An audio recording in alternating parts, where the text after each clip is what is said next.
In today's lesson, we will explore intermediate programming constructs that are essential for writing more complex and efficient programs. Will cover topics like loops and conditional statements, which help control the flow of execution in a program. Loops and conditional statements allow you to automate repetitive tasks or make decisions based on conditions within your code.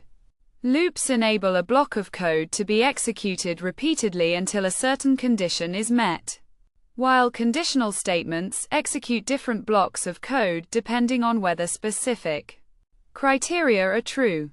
For loops in programming languages like Python or Java can iterate over sequences such as lists or arrays.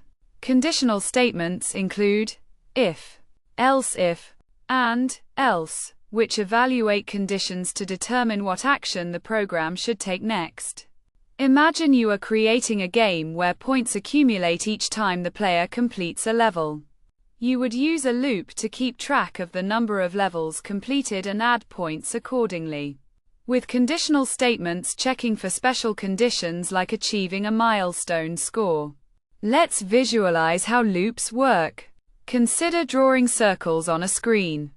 A loop can be used to draw multiple circles at different locations, with the code inside the loop being executed repeatedly until you tell it to stop. A common mistake when using loops is forgetting to update a counter variable that determines when the loop should end. This can lead to an infinite loop where your program keeps repeating indefinitely, potentially freezing your computer. To summarize, loops and conditional statements are powerful constructs in programming that help automate repetitive tasks and make decisions based on conditions. Proper use of these concepts is key to building efficient and effective software applications. For a quick check, think about how you would write code to print the numbers from 1 to 5 using a loop.